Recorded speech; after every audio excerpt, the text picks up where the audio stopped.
Welcome back to the Deep Dive.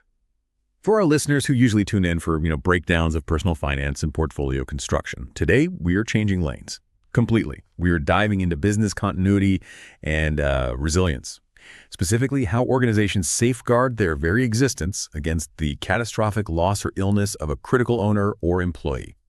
You shared sources detailing these high-stakes defense strategies, and our mission today is to cut right through the jargon. We're going to extract the three core pillars of business protection that every entrepreneur, director, and partner, frankly, needs to understand. And we're not just defining them. We're going to try to expose the structural time bombs, things like unexpected tax liabilities, valuation disputes, and the ownership battles that can sink a company even if it thought it had insurance. And we have to start with that simple, almost painful truth. Businesses are just. They're entirely reliant on people. Whether it's the person who holds all the institutional memory, the innovator, or the one who signed the personal guarantee on a loan, when that individual is suddenly gone, the entire structure shakes. Business protection is that necessary cushion. It's the strategic response that stabilizes the company during a potentially fatal disruption. And what's so often overlooked, and what the data repeatedly screams, is that small and medium-sized enterprises, SMEs, are routinely the most underprotected group, particularly here in the UK. They operate lean, they rely intensely on just a few key individuals, but they often fail to quantify that risk until they're already facing insolvency. That lack of planning is what turns a disruption into total destruction. That's a really powerful indictment of the status quo. So if the risk is so centralized in SMEs, how do we even begin to quantify it? I mean, we need to value a human being's contribution without just reducing it to their salary. So let's jump into pillar one, key person cover. This is the foundational defense, right, for operational survival and protecting profitability. Exactly. And when we talk about a key person, we're looking way past job titles. We are identifying who, if they were absent tomorrow, would cause the most significant immediate financial rupture. Is it the founder with some proprietary manufacturing secret, or maybe the head of R&D whose projects represent, 80% of future revenue? Or it could be the relationship manager who handles the company's 3 largest clients. Okay, so if the valuation isn't their salary, how is it calculated? Because if you're trying to stabilize a business, you need cash flow that truly reflects the damage. What are the metrics advisors use? You're quantifying the economic damage, not the person's wage bill. We focus on 4 major components. First, you have lost profit and revenue, the immediate drop in sales or contract fulfillment. Second, the cost of replacement. And that is massive. We're talking executive search fees, signing bonuses, internal training. All of that. All of it. Third, project delays and contract penalties, especially if that key person was tied to specific deliverable timelines. And fourth, the genuine, sometimes unquantifiable reputational damage that comes with major operational chaos. Generally, the policy itself is structured as a life or a critical illness plan, and it's owned and paid for by the business. The business is the beneficiary, making sure that cash comes in right when it's needed most. Okay, let's unpack where the structural pitfalls begin. Because your sources make it crystal clear that the tax implications here are, they're complex and a bit counterintuitive.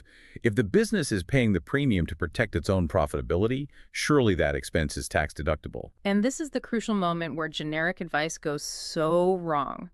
The tax treatment hinges on that famous wholly and exclusively test for business expenses. For key person premiums, they are not usually tax deductible. Wait, why? That doesn't seem to make sense. If I'm buying a machine that generates revenue, the depreciation is deductible. If I'm buying a policy that saves my revenue stream, why isn't the premium deductible? Because HMRC often views key person cover as protecting a capital asset. A capital asset. Yes. The structure and stability of the business itself, rather than just protecting day-to-day trading income. And if it's deemed a capital expense, deduction is denied. This is generally a case if the policy is on a director who is also a majority shareholder, or if the policy aims to cover a loan that is itself capital in nature. But here is the major twist you have to be aware of. If the premiums were not deductible, the payout is often received tax-free. However, if that payment is received to replace lost trading profit, so to keep the lights on and pay wages, it may be treated as trading income. And therefore taxable. This complexity demands precise legal wording and documentation right up front. The advisor's goal is to satisfy the criteria for capital treatment if possible, ensuring the payout is tax efficient. That's absolutely critical. So the business is paying the premium for cash stability at a moment of maximum vulnerability. That cash can be used for stabilization, loan repayment, or funding the recruitment of that expensive replacement. So that's pillar one. Securing the cash flow. But securing operations doesn't matter a bit if you lose control of the boardroom. Let's pivot to what seems like a far more dangerous risk for owners, which brings us to pillar two, shareholder or partnership protection. This is where business conflict and financial ruin can really intersect. Absolutely. And the core goal here is actually quite simple. Ensure the surviving owners retain 100% control of the company and that the departing owner's estate gets a fair, guaranteed value for their shares immediately. If this protection isn't in place, you face those three classic problematic scenarios. Scenario one. The shares pass via intestacy or a simple will to a surviving spouse or family member. Now you, the remaining owner, might be running a multi-million-pound business with a new, involuntary, and maybe completely uninterested or unskilled partner. Right. And the common misconception here is that a simple will handles all of this.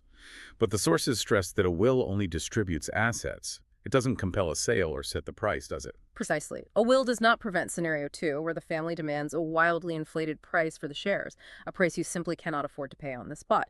This leads to paralyzed negotiation and often litigation. And then there's scenario three.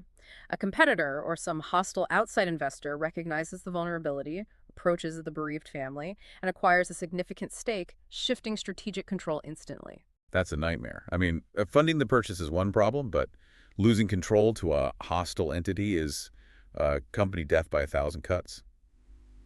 So if the insurance policy is the wallet, what's the legal key that unlocks a smooth transfer? The key is the cross-option agreement. The policy provides the cash, but the legal agreement is the binding mechanism.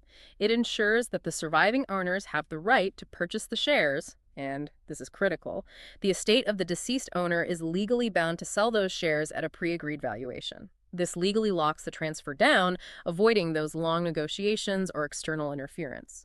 Structurally, we often see things like company share buyback arrangements or own life policies held under a business trust. But what makes all of this work, what makes it function, is the pre-agreed valuation. If you haven't agreed on how to value the company beforehand, that cross-option agreement is basically useless. So how do businesses land on a fair valuation method? Especially when they're often high growth but maybe cash poor, what are the standard measures you see in the sources? The method has to be specific, and it has to be documented. A common and practical method, especially for established trading companies, is using a multiple of EBITDA, earnings before interest, taxes, depreciation, and amortization. You might agree that the valuation will be 5 times or 7 times the average EBITDA over the last 3 years. This just prevents subjective interpretation during a really stressful time. Alternatively, for asset-heavy firms, it might be a clean asset valuation. The crucial point is that they must update this valuation mechanism, ideally, annually. And the benefit here is twofold, isn't it? The surviving business retains its continuity and stability, but the family of the departing owner gets immediate, fair, and liquid financial value for an asset, those shares that would otherwise be really hard to sell quickly. It's a peace of mind for everyone. All right, so we've secured profitability with key person cover, and we've secured ownership control with shareholder protection. Now let's move to the ultimate personal risk factor, debt. This is pillar 3, loan protection, and it's so critical because it protects your personal assets, not just the company balance sheet. This is often the most acute personal exposure for directors of SMEs. Why is that? Because when a bank lends money for expansion or equipment, they almost always require a personal guarantee from the director. This instantly converts a corporate debt into a personal liability. The risk event here is rapid. The death or critical illness of that key signatory instantly changes the lender's risk profile. Even if the business is still technically solvent, the lender may use that event as a trigger to reassess the loan or, worse, demand immediate full repayment. If the business can't meet that demand, the personal guarantee is called in, and the director's personal assets, their family home, their savings, are directly at risk. That liquidity shock is just devastating. So loan protection policies, they're life or critical illness plans designed to match that liability exactly. How are they structured differently from, say, key person cover? They're structured specifically to neutralize the debt. We see 2 main ways mentioned in the documentation. First, the policy can be assigned directly to the lender. This means the bank legally owns the policy and is the named beneficiary. Upon the insured person's death, the proceeds go straight to the bank to clear the debt. Simple. The second structure, which is less common, is where the business retains the policy. This provides the business with the liquidity to repay the loan internally, which offers a bit more flexibility.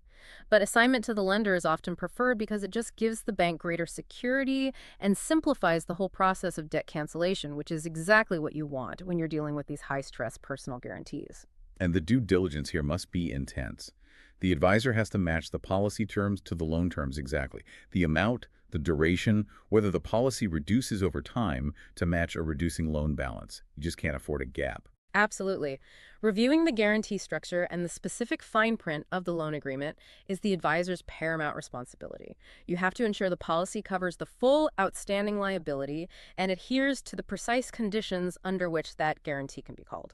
That level of detail is, it's non-negotiable. So we've established the three pillars: key person for profit, shareholder for control, and loan protection for stability and personal asset security.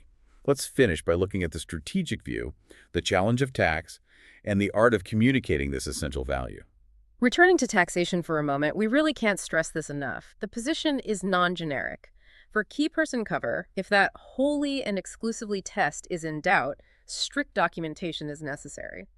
This is why many experienced advisors don't use generic legal contract wording. They use specific trust wording provided by insurance providers, often called business expense trusts, which aim to satisfy the tax authority that the intent is purely for the company's benefit. That's a crucial, practical nugget of information. Now, let's talk communication. An owner who is a world expert in manufacturing doesn't necessarily speak the language of cross-option agreements or capital gains. How do advisors successfully translate this high-stakes risk? You move away from the abstract terminology. You have to. You use powerful hypothetical questions that force them to confront the future. So instead of discussing Section 105 of the Finance Act, you ask them, imagine your business partner dies tomorrow. Their spouse now owns 50% of your company. Do you think you can realistically run a business alongside someone who has no operational experience and is grieving? And crucially, More importantly, can you write a check for £5 million in 3 months to buy them out? This whole approach emphasizes suitability. Protection is not a single product. It is a layered strategy that must reflect the business's unique dynamics. For that classic small company where one director is the founder, the top salesperson, the technical expert, and the one holding the personal guarantee, that requires layered, multifaceted protection on a single individual. It's an exercise in prioritizing where the risk is highest. and when you view it that way, protection stops being just an expense on the P&L statement. It transforms into strategic risk management, a prerequisite for achieving the company's long-term goals, be that succession planning, a profitable exit, or simply sustaining growth without that constant existential dread. That is exactly right. Business protection ensures 3 key things for you, the listener. The company can survive the immediate operational disruption, the remaining owners can successfully retain control of their enterprise, and the financial stability required to meet debt obligations and protect personal wealth is fully preserved. It's the ultimate foundation of organizational resilience. This deep dive has shown us that reinforcing that resilience requires navigating some really complex legal and tax waters.